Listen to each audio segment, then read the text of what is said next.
How can you get the self-employment visa for Spain? Well, I'll be joined shortly on the virtual settee by our new friend, Spanish lawyer Lucia Laguna Reyes, and she'll have the answers to all of your questions. So stick around and get yourself a mention in the live chat over there or in the comments below. And don't forget to subscribe so you'll be the first to hear when all of our videos and live streams are on YouTooSpain. So, first of all, gather round. It's time for our cosmic theme tune. Here we go. And let's dance.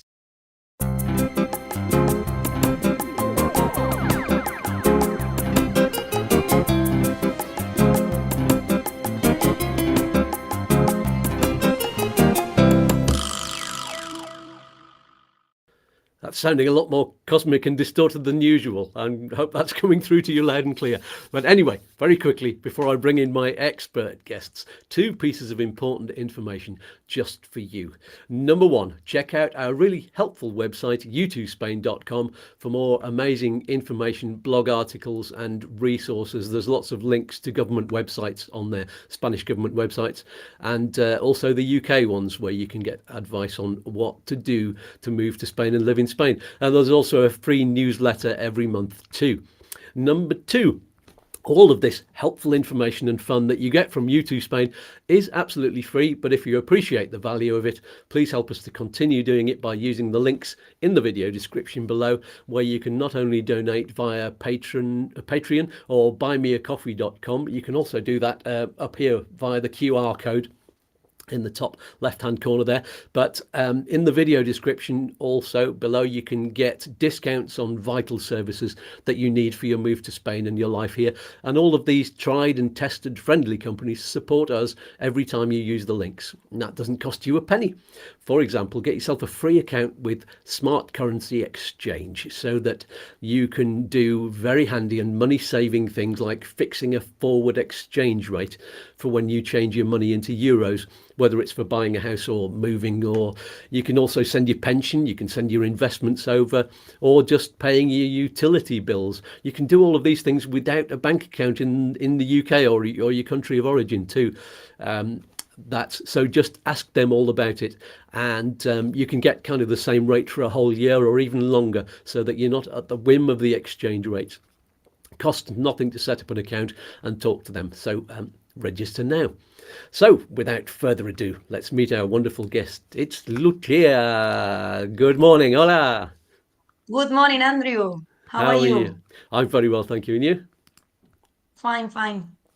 Good stuff. So just before we start, let's say hello to anybody that's joining on the chat, where they're about 20 seconds behind, so they'll start appearing soon. Vodka Dave, good morning. And AK Mitchell, that's Anton Kerry. So hola todos. Just a couple of people on right at the moment and talking to us. So everybody give us a wave in the live chat. Is there anybody you want to give a shout out to, Lucia, before we start? Any of your clients? There might be some online today. Yeah. Hopefully they will join to see me. Brilliant. Okay then. Well, while they're all joining, tell us a little bit about yourself and what you do at myspainvisa.com. First of all, Andrew, thank you very much for giving the opportunity to be here. It's really a real pleasure. So I would like to introduce a little bit myself. So my Spain Visa, it's a law firm based in Barcelona and Malaga, although we're advising remotely clients over the world, mainly from the UK. This is our main clients, US, Australia, and Canada. And we're advising them in immigration law and real estate. So we provide also advice in real estate, but at the moment we are focused on visas and how we can help them to move to Spain in different type of visa, although we are going to focus today in the self-employment visa. Brilliant. Thank you very much for that. Right. So it's time to answer the burning question of the day. How do you get the self-employment visa? So here's the situation we want to address in the show. And that is, a lot of people, especially those from the UK since Brexit, have been trying to find a way to move to Spain. And some people have been trying to find a way around the non-lucrative visa. But, they might be too young to retire, so they don't want to apply for that one because you can't work on it. And they're not qualified in the sort of job that Spanish companies might be searching for. So they're looking at the self-employment visa. So First question is, there's a self-employment visa and an entrepreneur visa. And once upon a time, I thought these were the same thing, but I learned recently that they're not. So can you tell us the difference between the two, please? Yes, Andrew. Unfortunately, both type of visa are quite different. Okay, for the entrepreneur permit, in order to be qualified for the entrepreneur permit, we need to comply with several requirements. First of all, we need to set up an innovative business. Second, we need to create employment, and also, unfortunately, the Spanish government they are asking for a business who add value for the Spanish economy. As an example, IT, crypto, cybersecurity, mobile application. So it's really important to be an innovative business. Okay. And we will need to prove with the business plan that we are going to create employment in Spain, not just my own employment, just myself. No, no. We need to create direct employment. On the other hand, the self-employment visa, it's completely different. It's for those clients, mainly now from the UK, that they want to move to Spain working as a freelancer. However, we will not need to prove that it's an innovative business. No, it's a person who wants to move to Spain, but be careful, Andrew. We need to prove that there is a link with Spain. So we need to prove, for example, that there are some Spanish clients, and this is the reason why we want to move to Spain. Another proof, for example, those clients that although they don't have Spanish clients and we cannot prove with contracts, we can prove that they are going to open a local. So we always submit request of the license. So as you see, they're completely different because the innovative thing is for entrepreneur, and for the self-employment visa, we don't need to prove employment or an innovative factor. But we need to prove, okay, we want to move to Spain because there is a link with Spain, and this is why I want to move as a freelancer. And unfortunately, the clients from Spain are the key. Good. And so I anticipate, and I've heard already, it takes much longer to apply for the self-employment visa than it does the non-lucrative visa. So why is that? So to be honest, from my Spain visa, we have advised many clients after the Brexit with their self-employment visa. To be qualified for the self-employment visa, we need to complete two steps. Okay. First of all, we need to draft a business plan, which is the key point in this visa. Once the business plan is drafted, that normally we use a freelancer association that they are taking, they will be charged of drafting the business plan. We make an appointment at the Spanish consulate. They submit the business plan, and here it's the problem. Although the law says that we need to be, they need to resolve within 3 months, the truth is that the average time is 6 months. After we receive the resolution that the business plan has been approved, it means that we have the work authorization, we can start gathering the documents of the visa. So really, it's two steps. Submit the business plan. Once the business plan is approved and we have the work authorization, we can start gathering the documents for the visa. The average time, 6 months. Why? Because it's a really slow process from the Spanish consulate and from the immigration office. And as we're trying to get a work authorization, they are looking in detail all the things that we include on the business plan: the license, the contracts with the Spanish clients, the investment that we are going to do. So although it's a long process, it's not impossible. But we need to do very well, and we need to organize very well the business plan. And you've got, you were telling me about, I think, 3 clients recently who've now got their self-employment visa. So that's good Correct. going, because it's only very Yeah, recently after Brexit, and it's a new thing for the consulates in the UK to be correct, taking in the Andrew. But applications. it's very important. It's very important before deciding anyone to go through the self-employment visa. To be honest, we always do a first inquiry or a first legal consultation with the clients. Because if I really know that he or she is not going to be successful or he or she is not going to be qualified, I decide, okay, unfortunately, we need to look for another type of visa. So it's really very important before moving forward in this long process and not a straightforward process to make sure if the client is going to be qualified or not. So, but yeah, why is it so much more difficult? What do they need to prove that to you that it's going to be successful?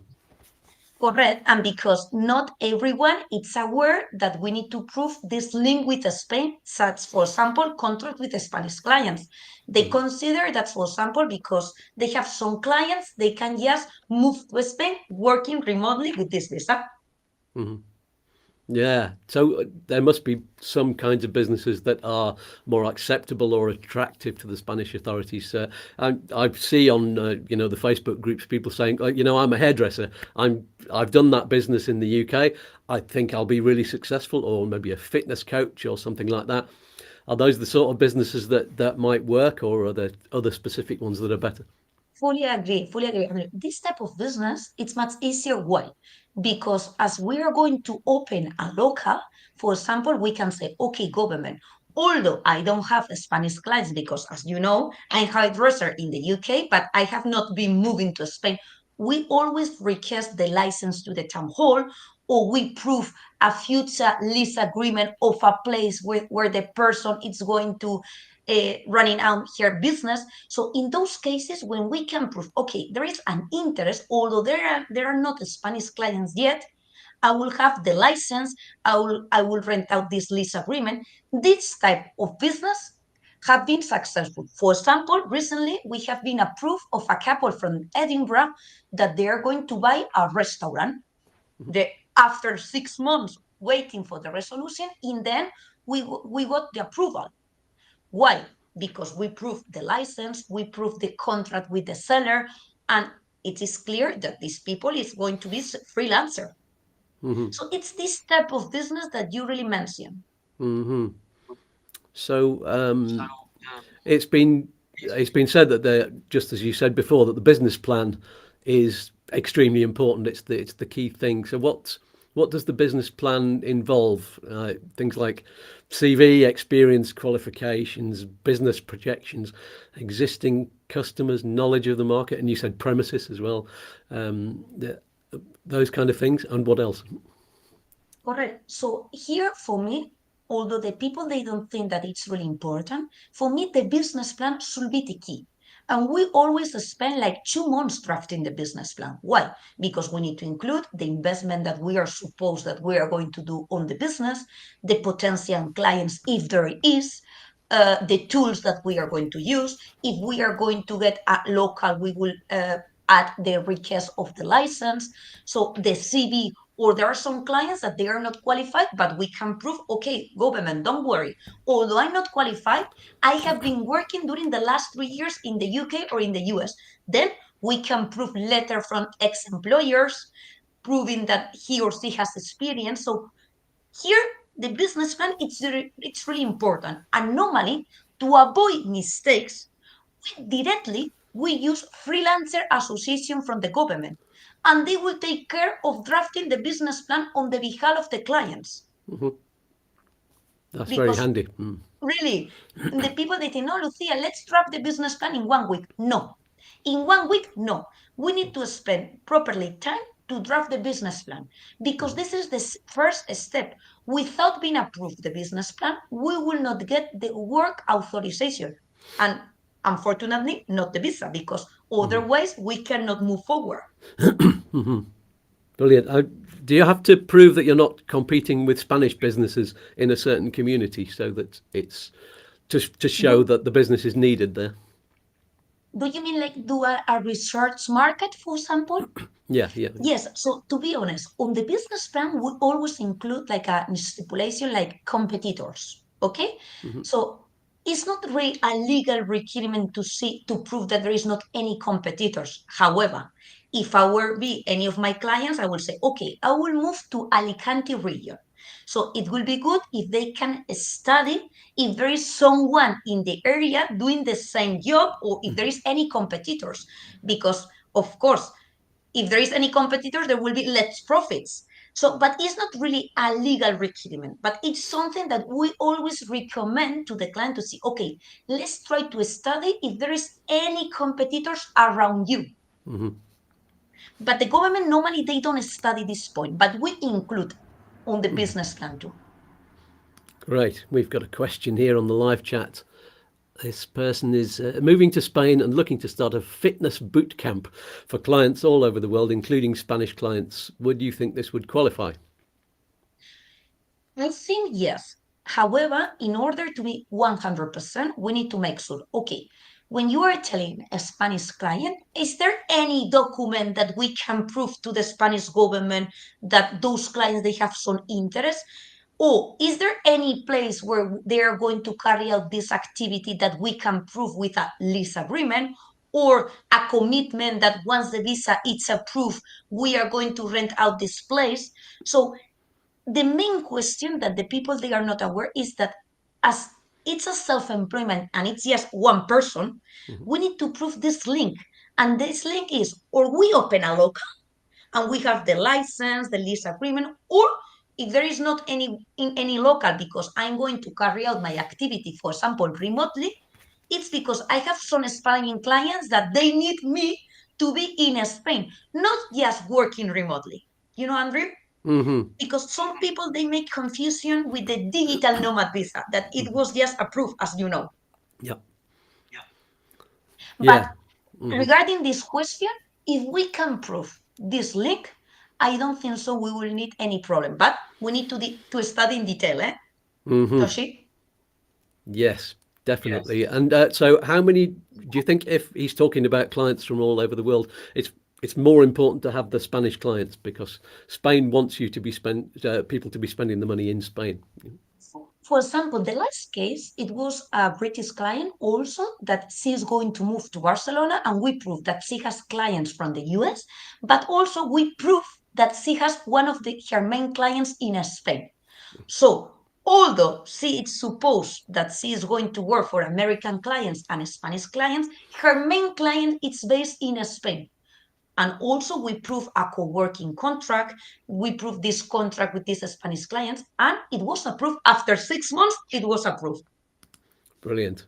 Toshi's saying, great, thank you. We have property with land. That's a good start. And looking to employ Spanish locals as well. That is good. So how important is it to have to employ, to be an employer as well? Correct. Correct. But here we don't need to make confusion, and we need to be very clear between self-employment visa, entrepreneur that we discussed before, and working remotely. Okay? So working remotely, it doesn't mean that you need to have an Spanish clients. So you can be working remotely for my British company, but in Spain. But the self-employment visa, it's a really a specific visa. And we need to prove, okay, if I'm not going to be, for example, hairdresser and I don't need a local because I can work at home, we need to prove, okay, I'm going to be working at home, but I have already a couple of clients that they are going to hire me, or they are going to employ me, or they are going to use my services. Brilliant. And, oh, this is a good one. Actually, we might answer this. No, let's answer this now. Is it possible, David says, to come to Spain on the non-lucrative visa and after a couple of years get a self-employment visa, and they'd be looking to run a bed and breakfast, a B&B? Matt, to be honest, this is one of the things that that most of my clients they are doing. Okay, we always try to apply for the non-lucrative visa for 1 year because, as you know, it's more easier or faster to come with the non-lucrative visa. And before the TA card start, we always do the change for the non-lucrative visa to the self-employment visa. But I need to warn the people that although we do the process in Spain after the year, the legal requirements will be the same. Okay, because I'm finding many clients that they ask me, Lucia, okay, I will come with the non-lucrative visa and then let's work to change the non-lucrative visa to the self-employment visa. And I say, no problem. But don't think that because we do it in Spain will be completely different or easy. No, what we do with this kind of clients, and this is the strategy that at least Lucia and my Spain visa we are doing. As you know, to change the self-employment visa, we do before the TA card expires. We take here a risk.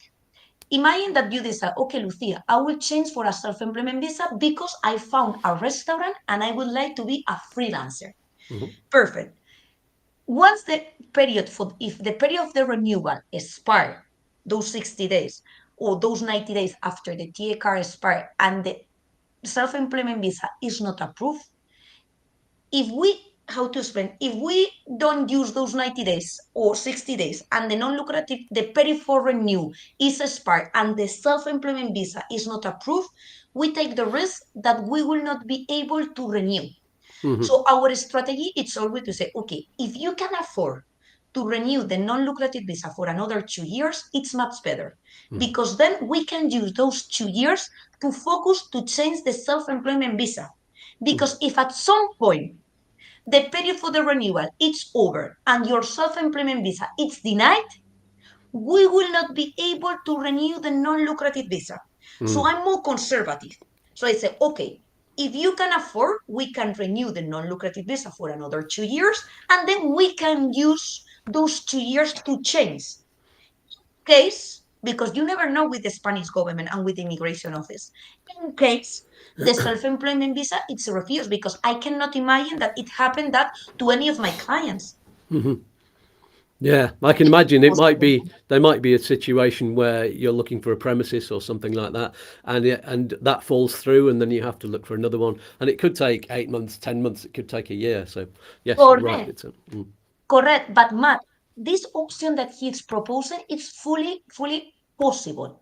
But I'm not really confident with these options in case the visa, the self-employment visa, it's refused, and then we cannot apply for the renewal of the non-lucrative visa. So the clients will be in a bad, really unconfident, uncomfortable situation in Spain, Andrew.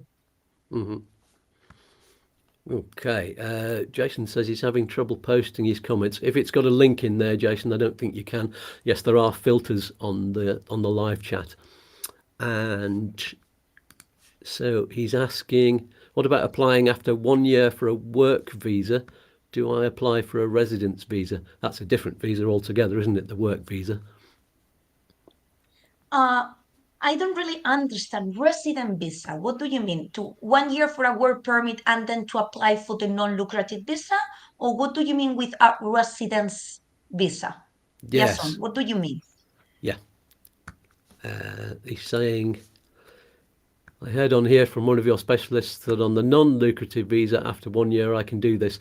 Yeah, we did talk about that. It is actually Yes, actually Jason, easier correct. to apply from Spain for a working visa. That's just to be employed by a Spanish company.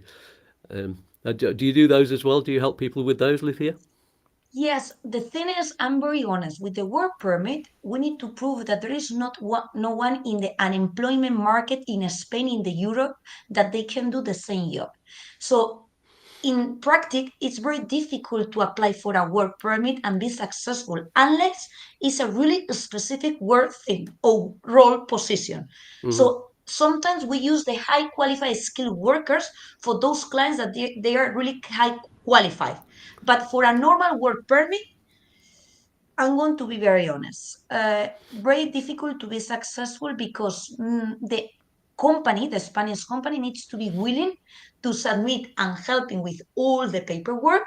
And the most important thing, Jason, we need to prove that there is nobody in Spain who can do the same job. And this is why we are bringing someone from Spain. I have heard from people like Rochelle, who's a regular watcher and helps people through that now it is actually easier if you're on the non-lucrative visa, you're already in Spain, it's easier. You don't have to be one of those specialists, and now they don't have to prove that nobody from the EU can do that job. That I think they've changed that rule recently, so that To would be be worth. honest, work permit for me, normal work permit is not, it's not easy to apply for. Maybe now it's much easier, but from Spain, because they're in a process of changing the rules. This is why they're trying to they are approving the nomad visa, because they are trying to bring people with work. That's right, yeah. Yeah, expat in Matheron. That's Sean. Great live show today. Hand pink waving. that's supposed to be an emoji, but it's just come out as words. And Mad David says, many thanks for answering my question. Sounds You're welcome, complicated. Matt. There we go. And Jason says, yeah, that's what Rochelle said. So Yeah. maybe maybe, yeah, it's easier now to change for the non-lucrative visa to a work permit, normal work permit. But we're doing right now, it's changing the non-lucrative visa to a self-employment visa, not Yeah. normal work permit. And it strikes me that's a really good way of doing it, actually, because doing your research from the UK, for example, it might be better to spend a year in Spain on the non-lucrative visa, research your market because you're there. Correct. You can talk to people, you can go around, and I know from my business that it's face to face works a lot better with Spanish people. I think it was the Of same in course, Ireland Andrew. where I moved from. Yeah. And it's not the same to be in the UK trying to get clients that if you are with your non-lucrative in Spain, you have 1 year, you can do your own networking, and it's much easier after the non-lucrative visa to change because maybe you have some network of potential clients that we can use for your self-employment application. And you can also be learning Spanish. You can be immersing yourself in the community, Correct. and really, yeah. And it's the same with if you're buying a property, buying a house that you're looking for. I'd say that there's nothing better. You know, you can do all the research you want on things like Idealista and places like that, but there's no substitute for being there and talking to the locals, because a lot of the properties that came up, the one that we're now in, I don't think it was on Idealista at all. It was a local estate agent that we saw. We saw the area and we went, yeah, this is the area that we like to live in. This is the town that we want to be in. And Of course, yeah. this is very important before they decide to move in even to a country. Most of the clients they are coming using their 90 days to say, okay, Lucia, this is the area that I really like it. And then sometimes we apply for the non-lucrative visa because it's much easier and straightforward. And other clients that once we see that they are qualified for the self-employment visa or entrepreneur, that we decide, okay, Lucia, as I cannot afford to stay without working 1 year, let's try. But it's really important to see the area and to see if you feel confident when you are thinking to move. Definitely, yeah. I mean, you can come over for on the 90-180 rule and do it for Correct, 3 months. That's quite a long time to be there, and then wait for another correct. 90 days. And in the meantime, you can be pulling your paperwork together, getting your documents together, and This talking is to what people is like you. this is what we are doing. This is what we are doing right now. So Jason says, oh, he's saying good morning to Sean. That's the expat in Matheron. I may come to visit you in the future. Want to explore Matheron and see if I want to move there. So yeah, talk to Sean. He's got And there his are a own lot of channel. community of British clients there. I have a lot of clients in Marsaron, so I think he will get used to very easy. Yeah, definitely. And Sean's lovely. So and Sean, get in touch again. It's about time I was on your show. You said we would get in touch again in January, and we're now in February. So looking forward to speaking to your people on your YouTube channel as well. So let's talk about the sort of financial requirements. Presumably, it's you need 400% of EPREM as kind of living expenses. That's separate from the money that you need in savings to support your business setup. Yeah, how does that work? Yes, the thing is, Andrew, that we are not really funding huge problems in terms of financial means, okay?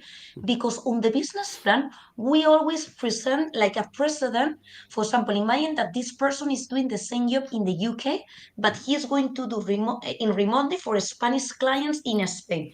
So we are using some precedents or annual accounts or to prove that he has experience, and we prove how much he is going to earn as a forecast. So we are not really funding really problems. It's not like the non-lucrative visa that if you don't prove those financial means, they are going to refuse because you have lack of financial means. Here, we are not funding these things because we always, on the business plan, we include how much they are going to invest, how much they are supposed that they are going to earn, and we provide like a savings account, and it's not an issue that I'm funding, at least from my experience from my Spain visa. We have never had any problem from the Spanish consulate with this issue on the financial means because we are also using the forecast. Okay, this is what I'm earning now, and this is what we are going to suppose that we are going to earn when we move to Spain. Mm-hmm. So it's not an issue, at Mm-hmm. least from my experience. Yeah. So it would be much easier, obviously, to uh, have a business in Spain that's either you're already doing in the UK, or you're maybe taking over a business that's already operating in Spain. I know there's, Correct. yeah, I know there's one of Imagine our, that you yeah, sorry, the carry on. restaurant, the restaurant. Imagine that you are going to buy a restaurant, I don't know, in Tenerife. So we use the current accounts of this restaurant to see, okay, if this restaurant is earning every month X euro, so we are taking more or less this into account, because more or less, if you are going to take this restaurant, is to try to have the same profits or even more, because you are going to improve. So we are using those things as a financial means. Mm-hmm. Brilliant. Is it possible then, without those things, if you've not already started a business, how easy would it be to prove that you could run one in Spain and Normally, be successful? normally with saving accounts, we need to prove that you have saving account. You have not a huge amount, but some amounts in your saving accounts to see, okay, I have money to support myself, but also I have money to use in my business that I'm telling on the business plan. Mm-hmm. But to be honest, not really fixed amounts, because we have different approvals with different savings, and it was approved based on the business plan. Mm-hmm.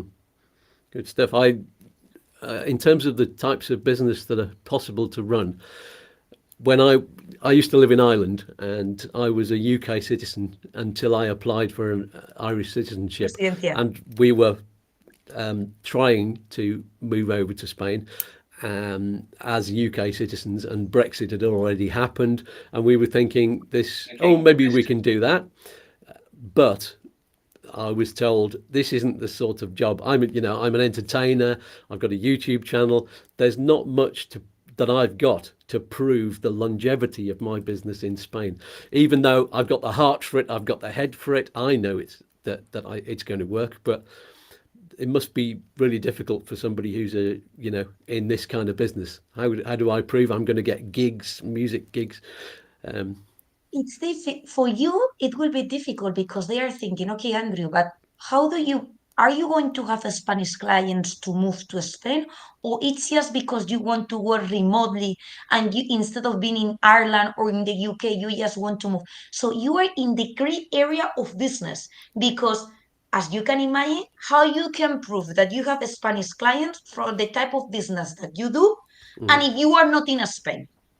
So in your case, the only way that we can try is, okay, I will do in this local, I will rent out this place, I will use these tools, I will have these potential clients, and we need to prove with some letters of clients that they have interest on you to see your YouTube channel. But you are in this type of business that it makes confusion if you are really qualified for the self-employment visa, or you just want to work remotely, you know, but mhm, from Spain. Everything regarding like internet online, it's more difficult to prove that you are qualified for the self-employment visa, mhm, unless unless we say, okay, don't worry, government, I will rent out a co-working. I have my main client in Spain. Otherwise, I'm going to be very honest. mhm. It's difficult. Yeah.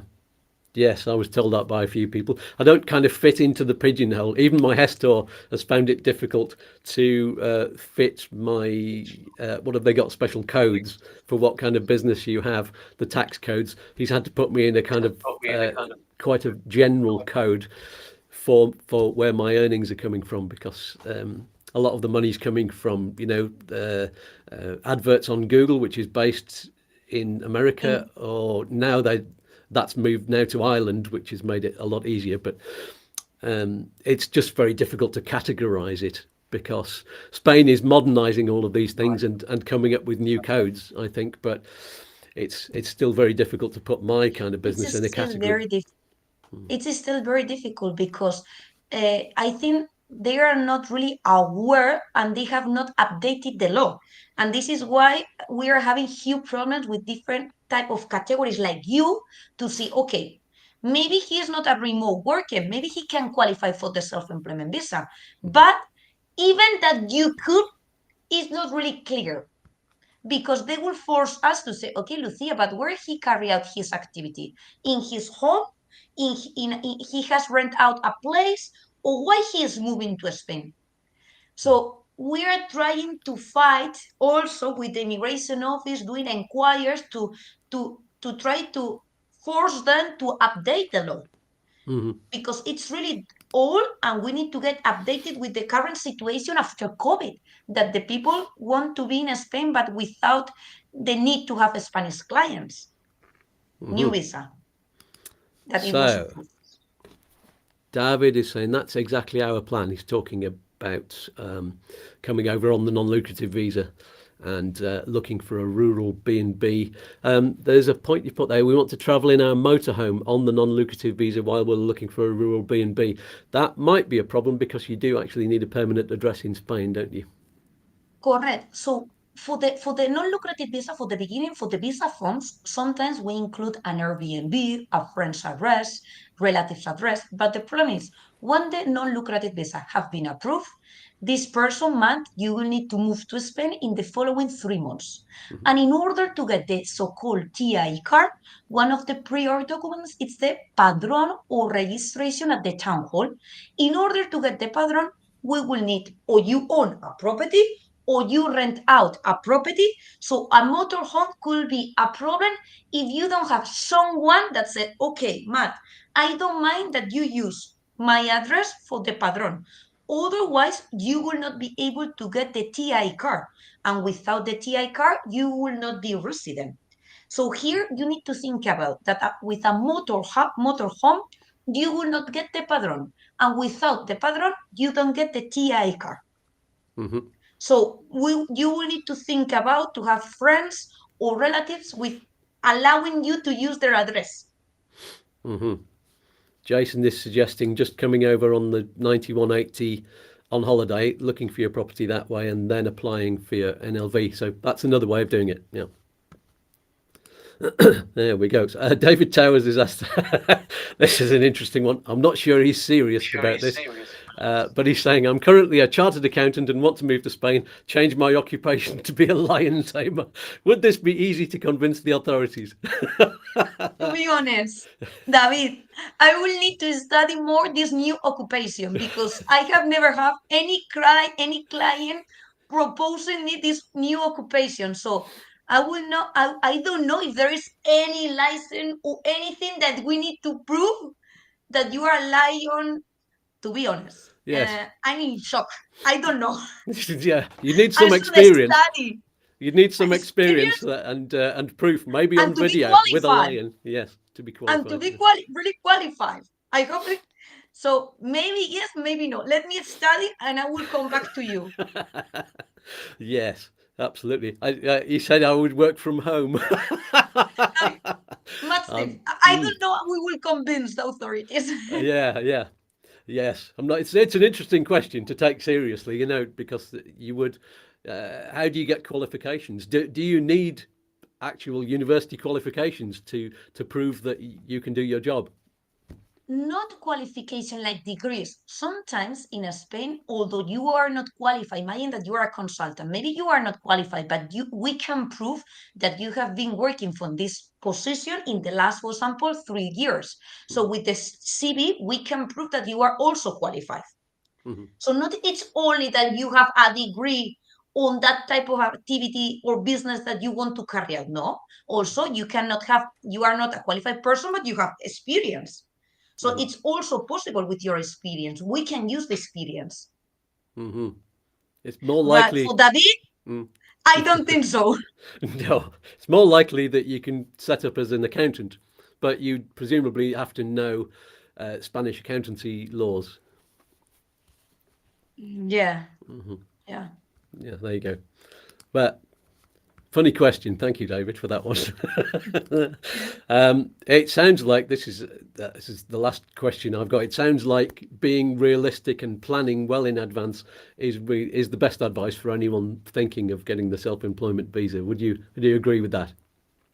Andrew, not only self-employment visa, okay? At least personally and from my Spain, I always recommend all my single client to say, okay, Lucia, let's do a call to make sure that I will be qualified for any type of visa. So before moving forward, unfortunately, after Brexit, or even if you are American, that is the same law right now, we need to make sure before to decide to go ahead to any visa process, to make sure that we are qualified. And then we need to plan in advance all the steps. And to be honest, we need to follow the instructions on the law, from the law and from the government. If we are very well organized and we plan in advance, there we have more chances to be successful. But here, with the self-employment visa, we need to have patience because unfortunately, they are taking so long that if we are well organized, we prepare the business plan that I'm trying to insist. The business plan is really important. Then we have more chances to be successful. And when we have with work our work authorization, we can start with the visa. Hmm. David says, thanks for addressing the issue. It's a pleasure, David. Many people retire from their job of 30 years, dream of moving to Spain and doing something else, B&B, restaurant, bar, etc. Yeah, it's true. There were a lot of Brits, for example, who were coming over and before Brexit and just buying a bar and thinking, yes, that would be lovely to retire and buy a bar. Running a bar is actually one of the most tiring and difficult things that you have to do because We it's got almost 24 hours. successful, Andrew. Mm. A week ago, we received the approval of two clients from, as I said, from they belong to the Spanish consul in Edinburgh, and we got successful. And now the couple they are coming with, to comply their goal to run out a bar in Tenerife. So impossible? No, it's not impossible, but it's take a time and it's take a while. And if we plan and we organize all the documents, it's possible. But we need to change the mind that it's as faster as the non-lucrative visa. No, it's not the same. And also, it's good to know that that sort of job, if you were thinking that it's sitting outside with a glass of wine yourself a lot, probably not the right job for you. Because I do gigs in lots of bars where they're tired. They're very tired. It's the sort of job where you have to be on your feet, running around, organising your staff, and you have to be taking in your supplies of drinks first thing in the morning. And if you're late at night doing music in the summer, then you might not get to bed till 3 in the morning. And if you've got children and you're doing that, it's a tough one. Even if you're retired and don't have children, it's a tough job. But I don't want to put anybody off because you need the bars on the coast there. That's the customers are there. You've got to be better than all the other ones. Yeah. And especially in many areas that there are thousands of community of British. I have thousands of community of British in many areas. They're looking for someone native, like local from your own country, that they are looking some bars that they're running out for British. So now a way to do that is through the self-employment visa if those people they didn't get residencia. Great. We have Paul Cook. Hello, Paul. That's a new name I haven't seen before. Welcome to the show. I already have farmhouse with land in Spain. I plan to move there in a couple of years on the non-lucrative visa. I'd like to set up a campsite for motorhomes, etc. I'd spend a year or two setting it up while on the non-lucrative visa. Then can I change my visa? I would already have funds in the bank. Sounds like a good plan. Yes, so he can enter with the non-lucrative visa, then we can plan changing the non-lucrative visa to the self-employment visa, and then he will be able to work as a freelancer for her own dream or business. So it's possible and it's really common, Paul, to do that. I would say the most difficult thing about that is getting the licensing for the land to run a campsite. That can be tricky sometimes.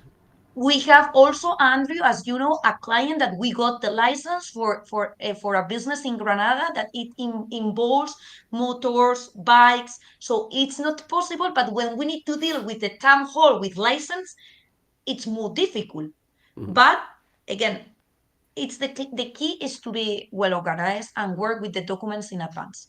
And to have somebody like you with the experience of dealing with the town halls, licensing, that's Yes, important. Yeah. that not easy, not always it's easy to deal with the town halls, unfortunately. Yeah, very true. Yeah. We have a town hall where it's everything seems to be run by the assistant mayor, and she's so busy. She's up to her eyeballs. So even just trying to put on a little fair where you've got some stalls where you're raising money for charity in one of their buildings, it's just so difficult because Wow. she doesn't have the time. No. There you go. So that is all of the questions I've got for you. Does anybody have any questions on the live chat? Any more questions for Lucia before we round up the show? And while we're waiting for those, Lucia, anything else that you have to say? Any advice for people? No, I mean, Andrew, although the people they think it's impossible to move to Spain, I always encourage to inquire. I don't know, even to try to say my clients that it's not impossible. If we find the visa that fits their situation, it's always possible through the self-employment visa, entrepreneur permit, or even now with the digital nomad visa that will allow those clients to move and even keeping their jobs. So although those people they say, no, Lucia, I cannot. No, you can, but maybe it's not as easier as we think. And Paul is answering, I do know that Huerca Calavera Town Hall are very interested in any business that promotes tourism, so hopefully it could work out. That's good if they're Yes, supporting it. we have now, Paul, a similar case. A client that we're trying to get their self-employment visa because they are going to run it out like an Airbnb. So we are working with the tourist license, and it's take Andrew a couple of months, because to try to find someone competent sometimes at the town hall, it's also difficult. But in the end, I think it's worth it. And then I think it's worth it because when I speak with my clients with the resolution that they were approved, you cannot imagine how happy they are. And I'm even more happy than them because I was working hard 6 months or even more. And when the consulate called me, it's like, really? I cannot imagine. I was like, really? So it's worth it. And then after hard work, I think for me, even personally, it's really worth it. It's lovely to see a lawyer getting emotionally involved with their clients. That's really nice. Yeah. Yeah. David's asking a question that actually I should have asked this one. What does it cost to get one of the visas? What's the fee for the visa? Both. I think right now, I think the consulate fees for the this visa, do you mean the self-employment visa? So I will focus self-employment visa. I think it's about £450 as a consulate fees. Then drafting the business plan, I think we are using this freelancer association because I feel more confident if someone from the government draft it. Yeah. And I Yeah. think they charge about €200 for drafting the business plan. And then the cost of the translations, it depends because sometimes we need to translate a lot of number of pages. So translation cost, I cannot tell you. And legal fees, it also depends on the type of business. If it's a restaurant or if it's a hairdresser, I cannot tell you exact because we always need to know, okay, what do you have in which state? Because sometimes we have clients that even they call me when they have already the business plan. So I will not charge them if they have already done the business plan. So it depends a little bit. But as a British, the consulate fees, unfortunately, is not the cheapest one. No. What are they? Are they cheaper in America, for example? Yes, yes. Any consulate fees for any visas are much cheaper in the US rather than in the UK. As an example, Andrew, the non-lucrative visa consulate fees, it's almost £525 in the UK. For any American, it's about £152 US dollars. Dollars. Wow, that's a big difference.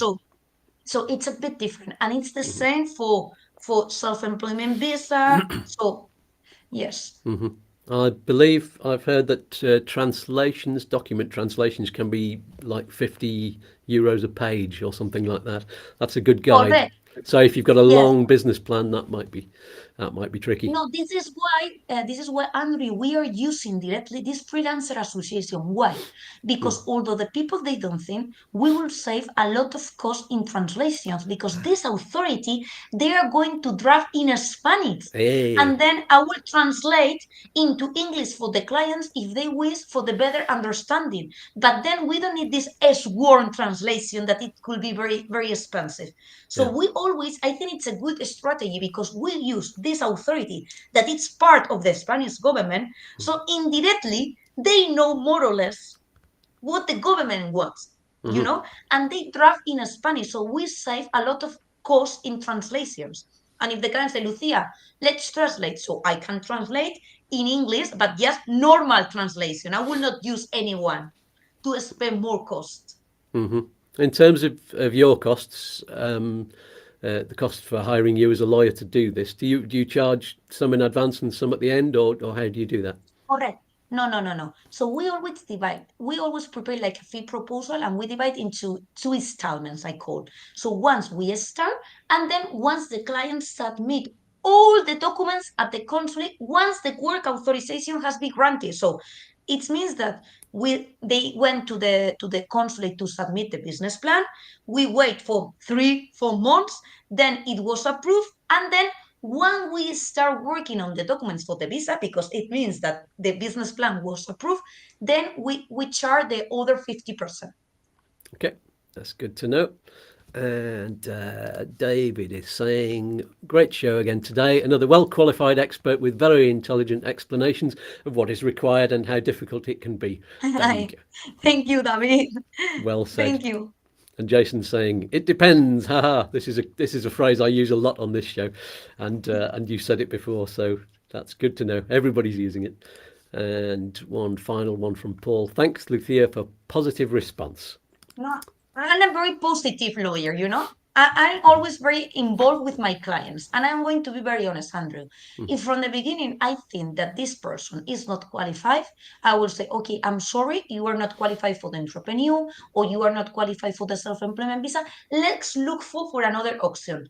And unfortunately, if there is not any other option, I will say, okay, mm, right now, with the current law, you cannot move to Spain. I don't want to lie to people, you know, because I need to put on their place to say, okay, imagine that I would like to move to the US or to the UK. So I would like someone to be honest with my options. Brilliant. That is great to hear.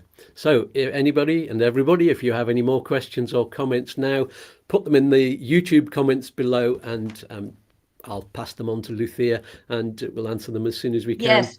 Any questions that they have, Andrew, you can, once you collect all of them, you can send to me and I can prepare an email with all the answers if you Yeah. wish.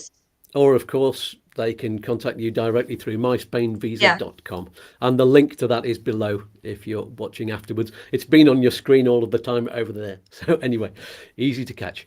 In a moment, and then I'll tell you what's on the show next week. But before that, let's all say a massive thank you to Lucia and give her a big virtual hug for being so wonderful.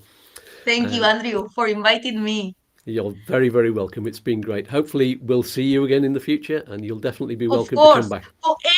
Hopefully they will approve new things. We will have more improvements in our law, and it will make it easier for people to come into Spain because it's really good to have people come into Spain because it's really good for the country. Although the government sometimes have their own doubts, I don't have doubts. That's excellent to hear. Okay, then. Well, thank you again so much, and bye bye for now. Bye bye, Andrew. Okay, well, wasn't that excellent and lovely? Don't forget to click on the like button down here and subscribe if you haven't already, so you'll be the first to know what's coming up each week on the live shows and on the midweek videos that come out every Wednesday evening. Next Saturday, we are opening up the show for all questions about everything. It's one of these Ask Us Anything shows, and anything to do, of course, with moving to Spain and living here. And of course, our best mate Chris from Upsticks will be with us to give us all of the expert answers. You can ask questions in advance on our Facebook community group. So get your thinking caps on and write in. And I'll see you next Saturday morning at our regular time of 9 o'clock if you're in the UK or Ireland, or 10 o'clock in the morning if you're in Spain or Central Europe, or about 4 o'clock in the morning if you're on the east coast of America. You can work it out yourselves from there. I can't wait. Don't forget, you can get free yoga and meditation classes to relax you on your journey. And that's, on my lovely wife Liz's YouTube channel, which is called YouTube Yoga and Aromatherapy. The link below is there with the other ones. And that's all for this week. Somebody pass around the self-employment cookies. I'm about to chill out by the pool. No, it's not that pool. That's just a picture. Anyway, peace and love to you all. And it's time for one more cosmic little dance. Let's get that ready. Are you ready for the music? Let's do it.